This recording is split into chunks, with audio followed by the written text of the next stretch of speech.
Let's get on now to COVID-19 updates. Stay with us. COVID-19 Diaries. COVID-19 Diaries. COVID-19 Diary. All right, today is the 14th of January, 2021. The world has recorded a total number of 92,870,138.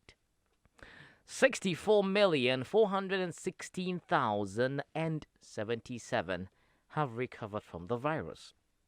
1,988,977 sadly have passed on due to COVID-19. Condolences to all bereaved families out there and to all of you out there still healthy, alive, and no signs of COVID. Please stay as such.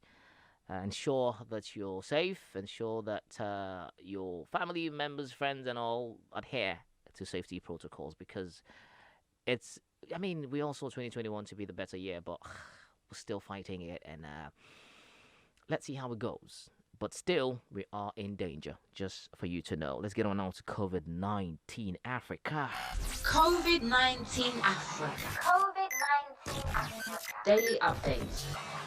Today, the 14th of January 2021, Africa has recorded a total number of 3,158,010 coronavirus cases.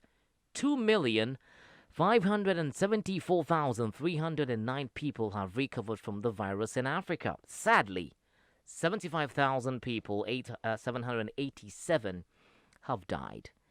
Again, condolences to all the families that have lost their loved ones. And of course, to all of you, to all gone souls, I say rest in peace. For those of us still alive and kicking, please, let's continue to adhere, because that is the ultimate assurance that you would be safe. Adhere, wash your hands, face mask, sanitize when you can.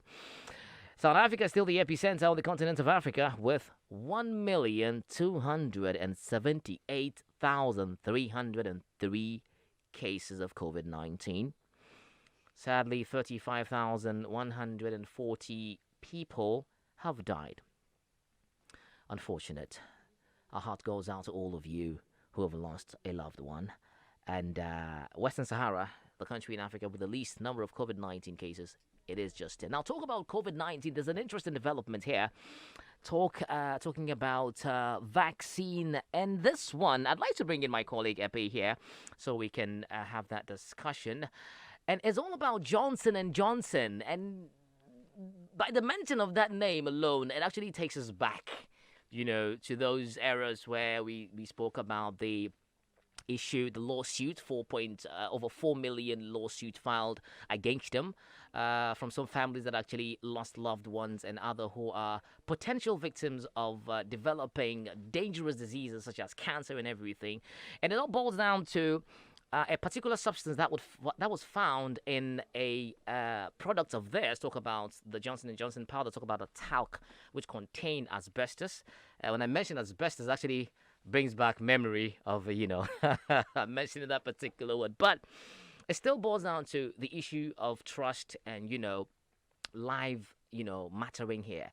Because a lot of people use this particular product, the Johnson & Johnson powder, and developed all form of, side issues, with respect to that particular element. Talk about the asbestos, and it is found when you're mining talc. It's actually a substance that you find around there. So some way, somehow, it finds its way into the substance. I think without proper review and checks and all of these things, people started developing all sorts of, side health issues and everything, so which is not looking pretty. And now Johnson & Johnson are actually saying that they have a one-shot COVID-19 vaccine, and it is safe and generates promising immune response in early trial. Epi, Barry, Johnson & Johnson, again. ring a bell?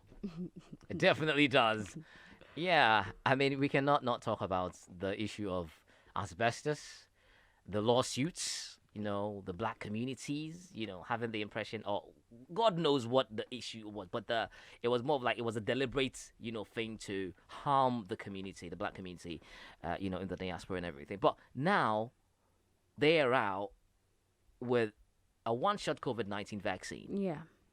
Johnson & Johnson again. They've actually come out Okay, I think you shouldn't say the Johnson & Johnson again. No, I'm just saying. I mean, well, for someone who actually suffered, you were like, no, not again. I know, but Mm. I think people will be more careful this time when Mm. it comes to really patronizing it. Because, Right.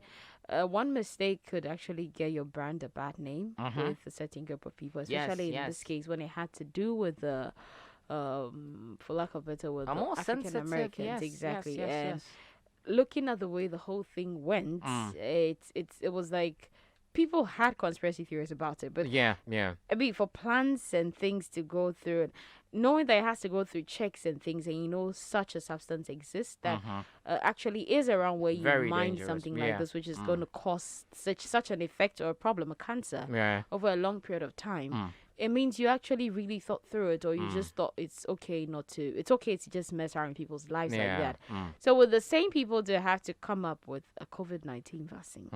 And we know with most of the vaccines that are out, you need a couple of doses, but Yeah. this is a one shot. A one shot, One yeah. time. So it's actually proven more. It's actually seeing to be more effective because the other was you need about 3 doses, three shots, Exactly, yeah, to exactly. complete the whole circle. But now it's all about one. So it says J&J scientists randomly assigned healthy adults between the ages of 18 and 55 and those 65 and older to receive a high or low dose of its vaccine called AD26 CoV2S or a placebo. Now, most of the volunteers produce detectable neutralizing antibodies, which researchers believe play an important role in defending cells against the virus after 28 days, according to the trial data. And it says by day 57, all volunteers had detectable antibodies regardless of vaccine dose or age group and remained stable for at least 71 days in the 18 to 55 age group. One thing too is it's a one-shot vaccine, and what it does is it's going to actually generate more neutralizing antibodies, Okay. more than a single dose of other front-runner COVID-19 vaccine. Yeah. All of which are two-shot regimes.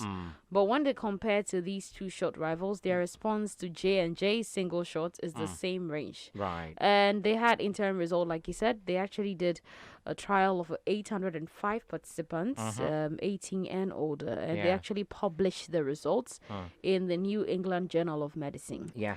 Now their data also expanded more on the limited findings of the J&J, which was first published in September Okay. last year exactly. So although the US has granted emergency use authorizations to two vaccines, one which was developed by Moderna, okay. Pfizer, Okay. and then it's biotech SE, and the other by Moderna. Right. Both of them are employing a technology which is called messenger RNA Okay. that has never before been used in an approved product. Okay. And each has shown more than 90% efficacy against the COVID-19 symptoms. Okay. Well, let's see moving forward what the development would be in the future. But then Johnson & Johnson's one-dose coronavirus vaccine is safe and appears to generate a promising immune response in both young and elderly volunteers, according to trial data published yesterday in the, just like you mentioned, England Journal of Medicine. So, yeah, this is another one. So let's see how safe this would be and how welcoming it would be by the world out there. Okay, let's talk about the African Union. Now, they have secured 270 million COVID-19 vaccine doses from manufacturers. The African Union has secured a provisional 270 million COVID-19 vaccine doses from manufacturers for member states to supplement the COVAX program. I actually have a problem with the COVAX program, but that's a topic for another day.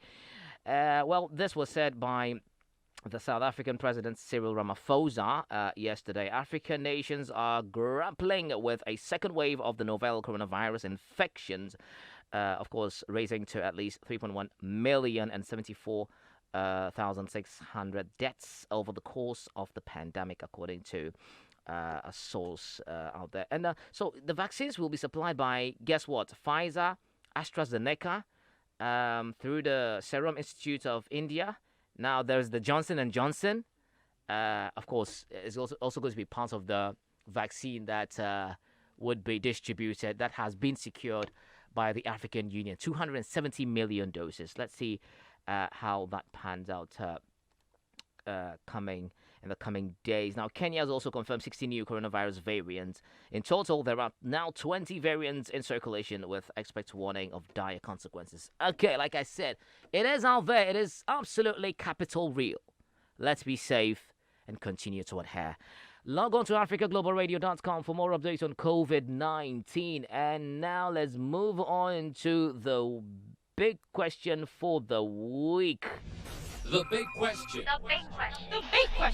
Okay, the big question is a simple, straightforward sentence, but then with a question mark at the end. Is America struggling with democracy?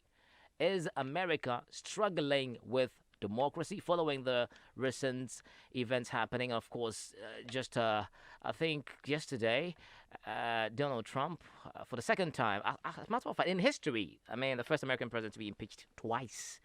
So is America really struggling with democracy? Share your answers with us, thoughts, comments, and contributions via our Facebook page, Africa Global Radio, or on Twitter, tweet at us, AF Global Radio, using the hashtag The Africa Daily Show. I am Barry Musa.